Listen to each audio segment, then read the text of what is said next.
Hello friends, welcome to TMX Adventures. Lisa here. You read right. I'm getting ready for Christmas cooking now. I know it's only the end of the first week of November, but it's time to start making Christmas gifts and things like that. So golden syrup is on the to-do. I have a massive hint in this recipe for you that will stop it going crystallizing through by leaving it in the fridge. So come with me, let's get started on this recipe. So the first thing we're going to do is we're going to hit start, and it's going to tell us we need to add to the Thermomix 50 grams of brown sugar.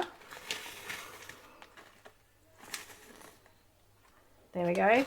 And the tiniest bit of cold water, 2 teaspoons, like a whisker. I might just use the kettle. It's not hot.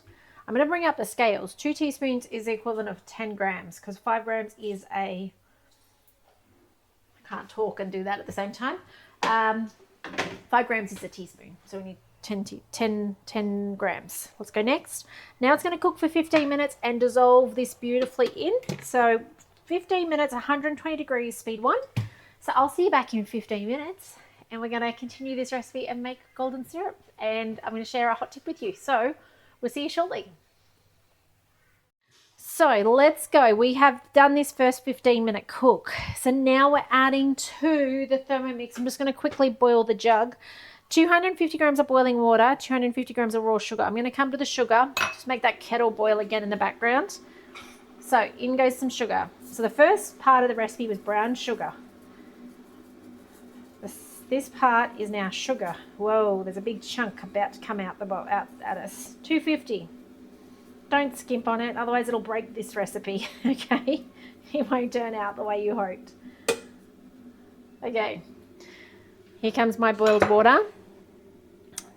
Nearly on that, not quite.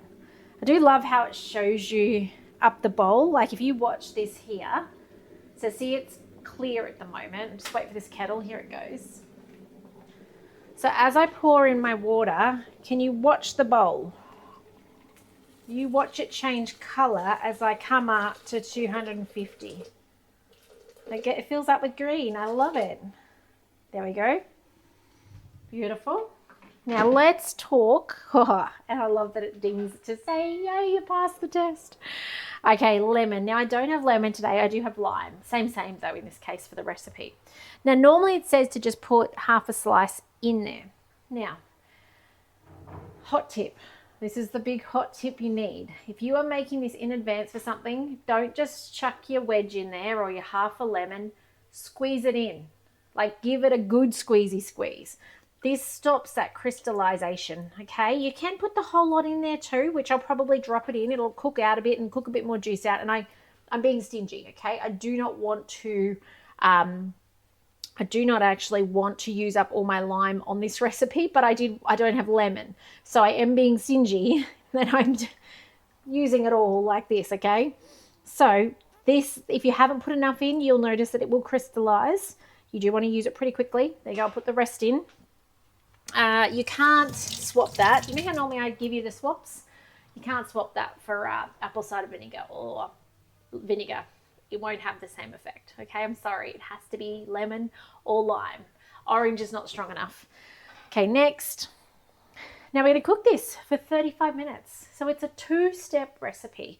So there is no need to buy golden syrup with its weird ingredients. You can make it from what you've got in your pantry at home for a fraction of the price and know that it's gonna be amazing. And then you can use it to make your fudges and whatever else you need to make this festive season as we get into the crazy time of year. Hello, Lorraine. Lovely to see you on. So yeah, that is golden syrup in your Thermomix, regardless of what model, in 2 steps.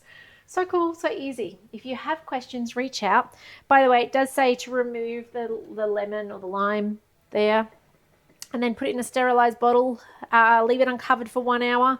Seal up and leave in a dark place until ready to use. And it says see the tips. So if I go back to here, let me just grab the little tips. It says the syrup will thicken upon standing and cooling. You can store it in the pantry for 2 to 3 months. So it actually stores, so long as you've got a sterilized bottle, really, really well, which is really cool. So that's it from me today. If you want to jump online and get a Thermomix cutter spiralizer set for your Thermomix, reach out. I'd love to do that. It just takes 60 minutes at the most. You and 2 friends, they can be at your house, they can be watching on from their homes across Australia. It doesn't really matter. But that'll get you a cutter plus, which is a cutter and a spiralizer for your Thermomix discounted. So that would be lots of fun. I'd love to do that if you're interested in that. But yeah, if you'd like the cooking class invite for tomorrow night, do let me know. I'd love to give that to you. There will be a recording, so if you do register but you can't make it, it'll come in the recording afterwards. But otherwise, if I can help you with your Thermomix, reach out. I do love to hear from you. I love to know what you're making and if you've got any challenges. But otherwise, take care, and I'm going to see you in the next video soon. Bye for now.